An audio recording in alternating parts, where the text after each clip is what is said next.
Hi guys, ഇന്നത്തെ വീഡിയോയിൽ നമ്മൾ ഡിസ്കസ് ചെയ്യാൻ പോകുന്നത് XML എക്സ്റ്റേണൽ എൻറ്റിറ്റി അറ്റാക്ക് അഥവാ XSE അറ്റാക്കാണ്.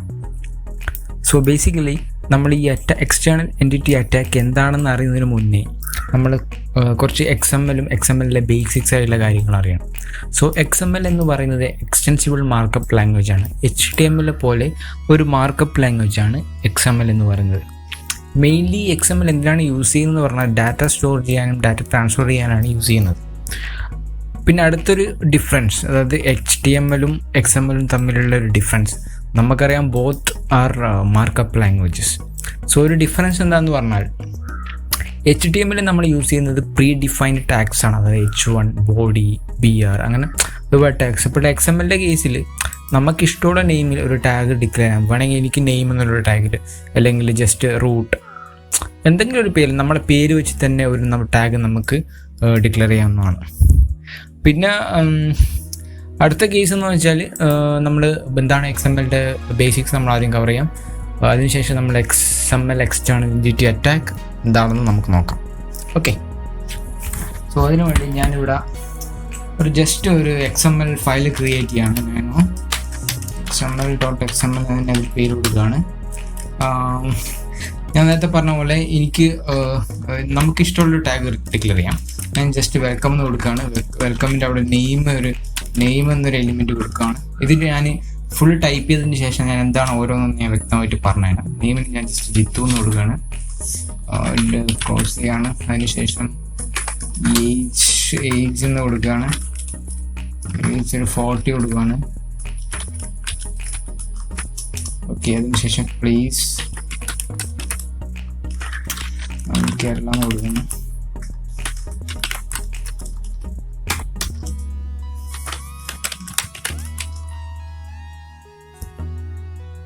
സോ നമ്മളിപ്പോൾ ജസ്റ്റ് ഒരു സിമ്പിളായിട്ടുള്ള ഒരു XML എഴുതിയിരിക്കുന്ന പീസ് ഓഫ് കോഡ് എഴുതിയിട്ടുണ്ട്. ഈ വെൽക്കം എന്ന് പറയുന്നതാണ് നമ്മൾ റൂട്ട് ടാഗ് എന്ന് പറയും. ഈ വെൽക്കം എഴുതിയത് റൂട്ട് ടാഗ് എന്ന് പറയും. അതിൻ്റെ ഉള്ളിലുള്ള ഇൻക്ലൂഡ് ആയിട്ടുള്ള കാര്യങ്ങൾ നെയിം, ഏജ്, പ്ലേസിനൊക്കെ നമ്മൾ എലിമെൻ്റ് എന്ന് പറയും. ഇത്രയാണ് ഇതിൻ്റെ ബേസിക് ആയിട്ടുള്ള കാര്യം. ഞാൻ ജസ്റ്റ് സേവ് ചെയ്തിരുന്ന ബ്രൗസറിലൊന്നും നമുക്കിത് യൂസ് ചെയ്ത് നോക്കാം. അത് സേവ് ചെയ്യാണ്. സേവ് ചെയ്തതിന് ശേഷം ആ ഫോൾഡറിൽ XML ഈ ഫോൾഡറിൽ ഓപ്പൺ ചെയ്യാണ്. ഓപ്പൺ വിത്ത് ഫയർഫോക്സ്.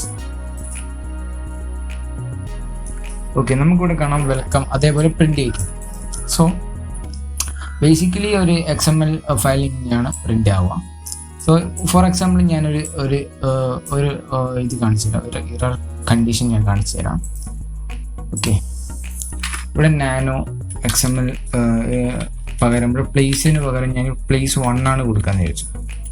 പ്ലേസ് 1 ആണ് ഇവിടെ കൊടുക്കുകയാണെങ്കിൽ നിങ്ങൾക്ക് ഇവിടെ ആക്ച്വലി ഒബ്വിയസ്ലി ഒരു എറർ അടിക്കും. ഓക്കെ, സോ ഇനി നമ്മൾ തിരിച്ച് കറക്റ്റായിട്ടുള്ള സിൻടാക്സിലേക്ക് പോവാം. ഇവിടെ പ്ലേസ് എന്ന് തന്നെ മാറ്റി കൊടുക്കാം. ഓക്കെ, നൗ ഇങ്ങനെ വരുന്ന ഒരു പെർട്ടിക്കുലർലി ഒരു ഡോക്യുമെൻ്റ്, അതായത് ഈ XMLൻ്റെ പറയുന്ന പേരാണ് വെൽ ഫോംഡ് XML ഡോക്യുമെൻ്റ്. ഒരു ഇറർ വന്നിട്ട് അതിനെ വെൽ ഫോംഡ് XML ഡോക്യുമെൻ്റ് എന്ന് പറയത്തില്ല. ഇങ്ങനെ നമുക്ക് ബ്രൗസറിലോ അല്ലെങ്കിൽ വെൽ XML പാർസറോ വെച്ച് നമ്മൾ പാർസ് ചെയ്തിട്ട് ഒരു പെർട്ടിക്കുലർ റിസൾട്ട് കിട്ടുവാണെങ്കിൽ, വിത്തൗട്ട് ഇറർ ഒരു പെർട്ടിക്കുലർ റിസൾട്ട് കിട്ടുവാണെങ്കിൽ അതിന് പറയുന്ന പേരാണ് വെൽ ഫോംഡ് XML ഡോക്യുമെൻ്റ് എന്ന്.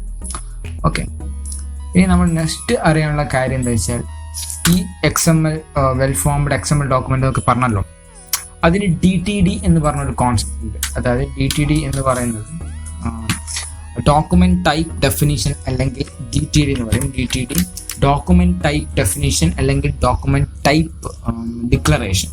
അത് ബേസിക്കലി എന്താണ് ചെയ്യുന്നത് വെച്ചാൽ ഒരു HTML ഡോക്യുമെന്റിന്റെ ഒരു സ്ട്രക്ചർ ഡിക്ലെയർ ചെയ്യുന്നതാണ് ഈ DTDന്റെ ഉദ്ദേശം. So there are 2 types of DTD. അത് ഇന്റേണൽ DTD എന്ന് പറയും, ആൻഡ് വേറെ പറയുന്നത് അടുത്ത DTD പേരാണ് എക്സ്റ്റേണൽ DTD. ബേസിക്കലി ഞാൻ പറഞ്ഞ പോലെ തന്നെ DTD എന്ന് പറയുന്നത് ഡോക്യുമെന്റ് ടൈപ്പ് ഡിക്ലറേഷൻ ഡെഫിനേഷനാണ്. അത് ഒരു XML ഡോക്യുമെന്റിന്റെ സ്ട്രക്ചർ ഡിക്ലെയർ ചെയ്യാൻ യൂസ് ചെയ്യുന്നതാണ്. സോ അതിന് 2 ടൈപ്പ് ഉണ്ട്, internal DTD and external DTD. So നമുക്ക് ഫസ്റ്റ് ഇന്റേണൽ DTD എങ്ങനെയാണ് ഡിക്ലെയർ ചെയ്യാൻ നോക്കാം. അതിന് ഞാൻ നേരത്തെ ചെയ്ത സെയിം ഫയലിലേക്ക് പോവാണ്.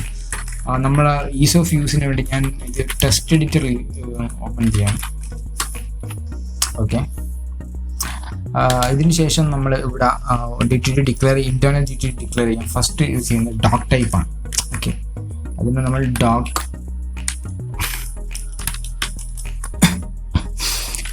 ടൈപ്പ് യൂസ് ചെയ്യും. ഫസ്റ്റ് ഡോക് ടൈപ്പ് ചെയ്തിട്ട് ഒരു ഏതെങ്കിലും ഒരു നെയിം കൊടുക്കാം. ഞാൻ ജസ്റ്റ് വെൽക്കം നെയിം കൊടുത്തു. അതിനുശേഷം നമ്മളൊരു ഓപ്പൺ ബ്രാക്കറ്റ്, അതിനുശേഷം ഒരു എലിമെൻറ്റ്, നമ്മളിപ്പോൾ ഇവിടെ കൊടുത്ത എലിമെൻ്റ് ആണ് നമുക്ക് ഇവിടെ ഡിക്ലെയർ ചെയ്യുന്നുണ്ട്. ഞാൻ ജസ്റ്റ് ഡിക്ലെയർ ചെയ്യാണ് element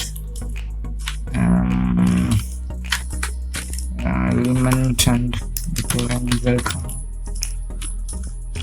name each and place. Okay, അതിനുശേഷം നമ്മൾ സബ് എലിമെൻറ്റ്, ഈ ഓരോ എലിമെൻറ്റിനെയും നമ്മൾ താഴെയും കാണിച്ചു കൊടുക്കേണ്ടതുണ്ട്. അതിനായിട്ട് നമ്മൾ അതിൻ്റെ ഓരോ എലിമെൻറ്റും സെപ്പറേറ്റ് ആയിട്ട് നമ്മൾ ഡിഫൈൻ ചെയ്യാം. എലിമെൻറ്റ് ഫസ്റ്റ് എന്ന് പറയുന്നത് നെയിമാണ്. Name and hash PC data. PC data എന്ന് പറയുന്നത് പാർസ് ക്യാരക്ടർ ഡാറ്റ എന്നാണ് ഈ PC ഡാറ്റയെ കൊണ്ട് ഉദ്ദേശിക്കുന്നത്. ബേസിക്കലി XML ഇങ്ങനത്തെ ഒരു കേസിൽ ഉദ്ദേശം എന്ന് വെച്ചാൽ XML പാർസർ വെച്ച് പാർസ് ചെയ്തിട്ട് അത് സർവറിൽ വാലിഡേഷൻ ചെയ്യാം. ഓക്കെ, സോ ഞാൻ കോപ്പി ചെയ്ത് പേസ്റ്റ് ചെയ്യാൻ നമുക്ക്. Okay, then this is age, ഇത് പ്ലേസ് ആണ്. ഓക്കെ,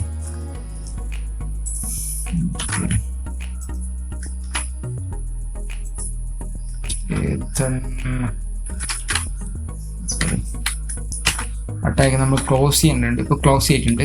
ഇനി നമ്മളിത് സേവ് ചെയ്യാം. പർട്ടിക്കുലർ സേവ് ചെയ്തിട്ട് നമുക്ക് ബ്രൗസറിലൊന്ന് യൂസ് ചെയ്യാം. ഓക്കെ, പക്കയാണ്, മീൻസ് ഒരു ഇറവും ഇല്ല. പിന്നെ നമ്മൾ എന്ത് ചെയ്യേണ്ടത്, ഞാനൊരു പർട്ടിക്കുലർലി ഒരു ടൂൾ യൂസ് ചെയ്യുന്നുണ്ട്. ഇത് ഈ നമ്മളിപ്പോൾ എഴുതിയ ഈ ഇന്റേണൽ DTD അത് വാലിഡ് ആണോ ഇല്ലയോ എന്ന് നോക്കേണ്ടിയിരിക്കും. നമ്മൾ XML lint എന്ന് പറഞ്ഞാൽ XML പാർസർ യൂസ് ചെയ്യുന്നുണ്ട്. അതിൻ്റെ പേരാണ് XML lint എന്നാണ്. ഓക്കെ, XML കുറച്ചും കൂടി സൂം ചെയ്യാം. ഓക്കെ, XML lint -valid എന്ന് പറഞ്ഞ സിൻടാക്സ് നമ്മുടെ സിൻടാക്സ് കറക്റ്റ് ആണ്. ഇപ്പോൾ നമ്മൾ പെർഫെക്റ്റ്ലി സിൻടാക്സ് കറക്റ്റാണ്. സിൻടാക്സ് കറക്റ്റ് ആയിട്ടുണ്ടെങ്കിൽ നമ്മളെ XML ടോക്ക്, അതായത് XML ഡാറ്റ നമുക്ക് ഇതുപോലെ പ്രിന്റ് ചെയ്യാം. സപ്പോസ് വല്ല ഇററും ഉണ്ടെങ്കിൽ ഞാൻ കാണിച്ചു തരാം. ഞാനിപ്പോൾ സെയിം തിങ് പ്ലൂമ, അത് ജസ്റ്റ് ഇവിടെ പ്ലേസിന് പകരം പ്ലേസ് 1 ആണ് കൊടുക്കുന്നത് വിചാരിച്ചു. പ്ലേസ് 1 ആണെന്ന് കൊടുത്ത് സേവ് ചെയ്തു. ഏകദേശം തിരിച്ച് നമ്മൾ ഇട്ടപ്പോൾ നമുക്കിവിടെ എറർ ഉണ്ട്. Opening and ending tag mixing, ഇവിടെ പ്ലേസ് 1 എന്നത് എറർ ആണെന്ന് കാണിച്ചു. That's A case. സോ നമ്മൾ ഇപ്പോഴത്തെ സിൻടാക്സ് കറക്റ്റാണ്. ഇതിനെയാണ് എന്ത് പറയുന്നത്, നമ്മൾ ഇന്റേണൽ DTD എന്ന് പറയുന്നത്. സോ ഇന്റേണൽ DTDന്റെ വേറൊരു കേസ് എന്ന് പറഞ്ഞാൽ ഞാൻ എക്സ്പ്ലെയിൻ ചെയ്തു തരാം. ഈ ഇന്റേണൽ DTDന്റെ കേസ് നമ്മളിത് ബ്രൗസറിൽ ഓപ്പൺ ചെയ്തപ്പോൾ, ഓക്കെ ഫൈൻ, നമ്മളിപ്പോൾ ബ്രൗസറിൽ ഓപ്പൺ ചെയ്തപ്പോൾ ഇതിപ്പോൾ കറക്റ്റായിട്ട് പെർഫെക്റ്റ് ആയിട്ട് നമുക്ക് ലിസ്റ്റ് ഔട്ട് ചെയ്തു നമ്മുടെ എലിമെൻറ്റിൻ്റെ ഉള്ളിലുള്ള വാല്യൂസും ഒക്കെ. സപ്പോസ് ഞാൻ അതേസമയം ഇവിടെ ഒരു എക്സ്ട്രാ ഒരു എലിമെൻറ്റ് ആഡ് ചെയ്യാൻ വിചാരിച്ചു. അഡ്രസ് എന്ന് പറയുന്ന ഒരു എക്സ്ട്രാ എലിമെൻറ്റ്. അഡ്രസ് നമുക്ക് കണ്ണൂരിന് കൊടുക്കാം. അഡ്രസ് കൊടുത്തു, ഞാൻ സേവ് ചെയ്തു.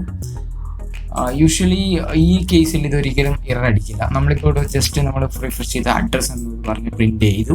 ഇത് ആക്ച്വലി നമ്മളെ ഇവിടെയുള്ള ഡിക്ലറേഷൻ, അതായത് ഡോക് ടൈപ്പ് ഡിക്ലറേഷൻ വെൽക്കം, ഇതിവിടെ ആക്ച്വലി വാലിഡേഷൻ ചെയ്യുന്നില്ല. ബേസിക്കലി നമ്മൾ ഇന്റേണൽ ആയിട്ട് ഒരു DTD ഡിക്ലെയർ ചെയ്ത് കഴിഞ്ഞാൽ അതിപ്പോൾ ഫയർഫോക്സ് ബ്രൗസർ ആട്ടെ ഓപ്ഷണൽ ആണ്. അതായത് ഈ വാലിഡേഷൻ എന്ന കേസ് ഓപ്ഷനാണ്. പക്ഷെ നേരെ തിരിച്ച് ഇതൊരു എക്സ്റ്റേണൽ DTD ആണെങ്കിൽ ശരിക്കും ഒരു റിയൽ ടൈം വെബ് ആപ്ലിക്കേഷനുള്ള ഒരു എക്സ്റ്റേണൽ ആയിട്ട് DTD ഡിക്ലെയർ ചെയ്ത് അത് ആക്ച്വലി സർവർ സൈഡിലേക്ക് പോയി XML പാർസറോ PHP പാർസറോ വെച്ച് പാർസ് ചെയ്ത് വാലിഡേഷൻ ചെയ്യുന്ന കേസ് ആണെങ്കിൽ ഇത് വാലിഡേറ്റ് ചെയ്യും. ഇങ്ങനത്തെ കേസിൽ ഇന്റേണൽ DTD ഈ കേസിൽ ഇത് വാലിഡേഷൻ ഓപ്ഷണൽ ആണ്, വാലിഡേഷൻ കേസ്. പക്ഷെ നമ്മൾ എക്സ്റ്റേണൽ DTD ഡിക്ലെയർ ചെയ്യുമ്പോൾ വാലിഡേഷൻ മസ്റ്റ് ആണ്. വാലിഡേഷൻ അല്ലെങ്കിൽ എറർ കാണിക്കും. ഓക്കെ, അപ്പോൾ എനിക്ക് തോന്നുന്നു ഇത് ഇന്റേണൽ DTD ഏകദേശം എന്താണെന്ന് പിടികിട്ടിന്ന് മനസ്സിലായി. ഇനി നമുക്ക് ഇതേ സെയിം കോഡിൽ നമ്മൾ എങ്ങനെയാണ് എക്സ്റ്റേണൽ DTD ചെയ്യാൻ നോക്കാം. അതിനെന്താ ചെയ്യുന്നത്, ഞാൻ ഈ ജസ്റ്റ് ഈ കോഡ്, ഈ എലിമെൻ്റ് ഒക്കെ ഞാൻ കോപ്പി ചെയ്യണം. ഈ എലിമെൻറ്റ്സ് ഒക്കെ കോപ്പി ചെയ്യണം. ഈ എലിമെൻറ്റ് കോപ്പി ചെയ്തതിന് ശേഷം ഞാൻ എക്സ്ട്രാ ഇവിടെ തന്നെ നാനോ ഒരു ചെക്ക് ഡോട്ട് DTD എന്ന് പറഞ്ഞ ഒരു എക്സ്റ്റേണൽ DTD ക്രിയേറ്റ് ചെയ്യാണ്. Okay, already okay fine. ഇത് ഞാൻ ഡിലീറ്റ് ചെയ്തിടാം. ഇവിടെ ഞാൻ പേസ്റ്റ് ചെയ്യാം external DTD. Okay, this is perfect. നമ്മളിത് സേവ് ചെയ്യാം. അതിനുശേഷം നമ്മൾ എന്ത് ചെയ്യാം, തിരിച്ച് ഈ കോഡിലേക്ക് വന്നിട്ട് നമ്മൾ ഇതൊക്കെ അങ്ങ് ഡിലീറ്റ് ചെയ്താണ്, ഇത് നമുക്ക് ആവശ്യമില്ല. ഓക്കെ, അതിനുശേഷം നമ്മൾ എന്ത് ചെയ്യാം, ഇവിടെ നമ്മളൊരു എക്സ്റ്റേണൽ DTD നമ്മൾ എന്ത് ചെയ്യാം, ഇത് ചെയ്യാം. അപ്പോൾ നമ്മൾ എന്താ ചെയ്യേണ്ടതെന്ന് വെച്ചാൽ ഇവിടെ ഓൾറെഡി വെൽക്കം എന്നുണ്ട്. അതിനുശേഷം നമ്മൾ എക്സ്റ്റേണൽ DTD ഡിക്ലെയർ എങ്ങനെ ചെയ്യാമെന്ന് വെച്ചാൽ ജസ്റ്റ് സിസ്റ്റം എന്നൊരു കമൻറ്റ് കൊടുക്കാം, സിസ്റ്റം. അതിനുശേഷം നമ്മൾ ഈ DTD കാണിച്ചു കൊടുക്കാം, ചെക്ക് ഡോട്ട് DTD. അതിൻ്റെ പേര് നമ്മൾ കാണിച്ചു കൊടുക്കാം, ചെക്ക് ഡോട്ട് DTD. സോ ഇത് സേവ് ചെയ്തതിന് ശേഷം ആക്ച്വലി നമ്മൾ ബ്രൗസറിൽ ബ്രൗസ് ചെയ്യുകയാണെങ്കിൽ okay fine, it's perfectly working. ഇത് നമ്മൾ സെയിം തിങ് XML DTD വെച്ച് പാർസ് ചെയ്യുകയാണെങ്കിൽ, XML ലിങ്ക് വെച്ച് ചെക്ക് ചെയ്യുകയാണെങ്കിൽ XML ലിങ്ക് XML ഇവിടെ നമുക്ക് ഇപ്പോൾ ഇത് കണ്ടാൽ നിങ്ങൾക്ക് ഒരു മനസ്സിലാവും എന്താ എറർ എന്ന്. ഇപ്പം നോക്കിക്കഴിഞ്ഞാൽ നിങ്ങൾക്ക് note declaration for element address. Basically എന്താണെന്ന് വെച്ചാൽ നമ്മൾ ഓൾറെഡി ഒരു ചെക്ക് ഡോട്ട് DTD എന്ന എക്സ്റ്റേണൽ DTD ക്രിയേറ്റ് ചെയ്തിട്ടുണ്ട്. ആ എക്സ്റ്റേണൽ DTD ഈ അഡ്രസ് എന്ന് പറഞ്ഞ എലിമെന്റ് ഇല്ല. ആക്ച്വലി ഇവിടെയാണ് ആക്ച്വലി ആ വാലിഡേഷൻ നടക്കുന്നത്. ആ നമ്മൾ check dot DTD particular element add ചെയ്യുന്നു, ആ എലിമെന്റ് ഇവിടെ വാലിഡേഷൻ ചെയ്യുന്നുണ്ട്, പെർഫെക്റ്റ് ആയിട്ട് വാലിഡേഷൻ ചെയ്യുന്നുണ്ട്. ഇതിപ്പോൾ വാലിഡേഷൻ ഇറങ്ങുള്ളതുകൊണ്ടാണ്. ഇതിൽ ഞാൻ ചെക്ക് ഡോട്ട് DTD എടുത്തതിന് ശേഷം ഞാനിവിടെ അത് ആഡ് ചെയ്യുകയാണെങ്കിൽ, അതായത് ഒരു എലിമെന്റ് എക്സ്ട്രാ എലിമെന്റ് പ്ലേസ് എന്ന എലിമെന്റ് ആഡ് ചെയ്യുകയാണെങ്കിൽ അതെന്തെങ്കിലും പെർഫെക്റ്റ് വർക്ക് ചെയ്യും. നമ്മൾ എന്ത് ചെയ്യുന്നത്, ആ ജസ്റ്റ് റിമൂവ് ചെയ്യുന്നതാണ്. ഈ അഡ്രസ്സ് നമ്മൾ ഫുള്ള് റിമൂവ് ചെയ്യാണ്. ഈ എലിമെന്റ് ഫുള്ള് റിമൂവ് ചെയ്തതിന് ശേഷം ഒന്നുകൂടി സേവ് ചെയ്യാണ്. അതിനുശേഷം XML പാർസർ ഒന്നും കൂടി ചെക്ക് ചെയ്യാണ്. ഓക്കെ, ഇപ്പം കണ്ട പെർഫെക്റ്റ്ലി വർക്കിംഗ് ആണ്. ഇപ്പം കറക്റ്റായിട്ട് വാലിഡേഷൻ നടക്കുന്നുണ്ട്. അതായത് ചെക്ക് ഡോട്ട് DTD എലിമെന്റും നമ്മൾ ഓൾറെഡി DTD ഡിക്ലെയർ ചെയ്ത എലിമെന്റും മാച്ച് ആവുന്നുണ്ട് എന്ന് മനസ്സിലായി. എക്സ്ട്രാ എലിമെന്റ് ഒന്നും ഇവിടെ വേണ്ടിയിട്ടില്ലെന്ന് മനസ്സിലായി. ഇതാണ് ആക്ച്വലി ഡിഫറൻസ്, ഇന്റേണൽ DTDയും എക്സ്റ്റേണൽ DTDയും ഡിഫറൻസ്. എക്സ്റ്റേണൽ DTD ഇപ്പം നിങ്ങൾക്ക് മനസ്സിലായല്ലോ, ആക്ച്വലി അത് ഒരു പെർഫെക്റ്റ് ആയിട്ട് ഒരു വാലിഡേഷൻ അവിടെ ചെയ്യുന്നുണ്ട്. സോ എനിത്തെ കേസാണ് അടുത്ത ഈ എക്സ്റ്റേണൽ എൻറ്റിറ്റി അറ്റാക്ക് എന്താണെന്ന് പറയുന്നതില്ല. അടുത്തൊരു കേസ് എൻറ്റിറ്റി എന്നൊരു സംഭവമുണ്ട്. സോ നമുക്ക് യൂഷ്വലി ഇവിടെ നമുക്കൊരു എൻറ്റിറ്റി നമുക്ക് ഇവിടെ ഡിക്ലെയർ ചെയ്യാം. മീൻസ് ഞാൻ ഒരു എക്സാമ്പിൾ കാണിച്ചു തരാം. ഈ വെൽക്കമിന് ശേഷം നമ്മൾ എന്ത് ചെയ്യുന്നു, ഇവിടെ ഒരു എൻറ്റിറ്റി ഡിക്ലെയർ ചെയ്യാണ്. അതിനുശേഷം എന്താ വെച്ചാൽ എൻറ്റിറ്റി എന്ന് കൊടുക്കാം, എൻറ്റിറ്റി ജസ്റ്റ് എന്തെങ്കിലും നെയിം കൊടുക്കാം, ഹലോ എന്ന് കൊടുക്കാം.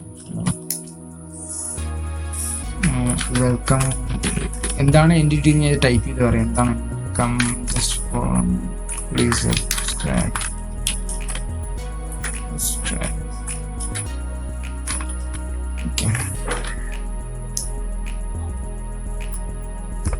ഓക്കെ. ആക്ച്വലി എൻറ്റിറ്റിൻ്റെ ആവശ്യം എന്ന് വെച്ചാൽ നമ്മളിപ്പോൾ ഒരു കോൺസ്റ്റന്റ് ആയിട്ടുള്ള വാല്യൂ, ഈ പ്ലീസ് സബ്സ്ക്രൈബ് എന്ന വാല്യൂ ഒരു കോൺസ്റ്റന്റ് ആണ്. അത് നമുക്ക് എപ്പോഴും ചേഞ്ച് ചെയ്യേണ്ട ആവശ്യമില്ല എന്നുണ്ടെങ്കിൽ നമുക്കത് ഡയറക്റ്റ് ആയിട്ട് ഈ ഹലോ എന്നുള്ളത് ഏതെങ്കിലും ഒരു എലിമെന്റിൽ വിളിച്ചാൽ മതി. ഇങ്ങനെ ഹലോ ഇങ്ങനെ ഹലോ എന്ന് വെച്ച് നമുക്ക് വിളിച്ചു കഴിഞ്ഞാൽ ആക്ച്വലി പ്ലീസിന്റെ ഭാഗത്തേക്ക് പ്ലീസ് സബ്സ്ക്രൈബ് എന്ന കാരണം എന്താവും പ്രിന്റ് ആവുന്നതാണ്. ഇത് ഞാൻ പെർഫെക്റ്റ്ലി ക്ലോസ് ചെയ്തിട്ടില്ല. Okay, that's fine. ഓക്കെ, നമുക്കൊന്നും കൂടി നോക്കാം. ഇനിയിപ്പം ഞാൻ ജസ്റ്റ് ബ്രൗസർ തന്നെ ഇത് റീഫ്രഷ് ചെയ്യാണ്. കണ്ടോ, ഇവിടെ പ്ലേസിൻ്റെ സ്ഥലത്ത് കണ്ടോ പ്ലീസ് സബ്സ്ക്രൈബ്. ആക്ച്വലി നമ്മുടെ എക്സ്റ്റേണൽ ആയിട്ട് കൊടുത്ത എൻറ്റിറ്റി നമുക്ക് കോൺസ്റ്റന്റ് ആയിട്ട് വേണ്ട വാല്യൂ ഇതൊരു എക്സ്റ്റേണൽ എൻറ്റിറ്റി ഇവിടെ റെഫറൻസ് കൊടുത്തപ്പോൾ ഈ പ്ലേസിൻ്റെ സ്ഥാനത്ത് പ്ലീസ് സബ്സ്ക്രൈബ് എന്ന് വന്നു. ഇതാണ് ആക്ച്വലി എൻറ്റിറ്റി എന്ന സിനാരിയോ. സോ ഇനി എന്താണ് നമ്മൾ നോക്കുന്നത് വെച്ചാൽ നമുക്ക് എക്സ്റ്റേണൽ എൻറ്റിറ്റി ചെയ്യാം. മീൻസ് എങ്ങനെയാണ് ഈ അറ്റാക്കിംഗ് സിനാരിയോ ഉണ്ടെന്ന് നമുക്ക് നോക്കാം.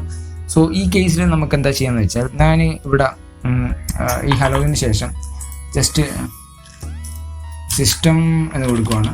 സിസ്റ്റം കൊടുത്തതിന് ശേഷം ഇവിടെ നമ്മൾ ഒരു എക്സ്റ്റേണൽ റെഫറൻസ്, അതായത് var/www.html മുന്നിൽ ഒരുപാട് ഫോൾഡർ ഉണ്ട്, ഫയൽ etc ഫോൾഡർ. അതായത് ലിനക്സ് ഓപ്പറേറ്റിംഗ് സിസ്റ്റം ആണെങ്കിൽ അതായത് എക്സ്റ്റേണൽ ഫയലിലേക്ക് നമുക്ക് ആക്സസ് കിട്ടുക. അതൊരു ലിനക്സ് ഓപ്പറേറ്റിംഗ് സിസ്റ്റം എന്ത് ഓപ്പറേറ്റിംഗ് സിസ്റ്റമാണ് ഒരു സർവറിൻ്റെ എക്സ്റ്റേണൽ ഫയൽസിലേക്ക്, അത് etc ഫയലാകാം, വാർ ലോഗ്, അപ്പാച്ചി ലോഗാം, എക്സസ് ലോഗാവാം, പല മീൻസ് ഫയൽസ് ഉണ്ടല്ലോ, സെൻസിറ്റീവ് ഡാറ്റ.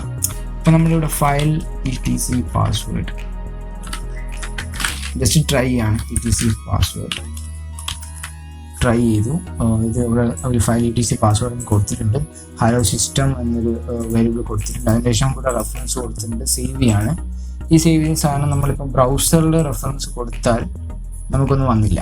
ഓക്കെ, പ്ലേസ് എന്നത് അവിടെ കട്ടായി പോയിട്ടുണ്ട്. 1 second. Okay, this is fine. So നമ്മളതൊരു XML പാർസർ വെച്ച് പാർസ് ചെയ്യാം.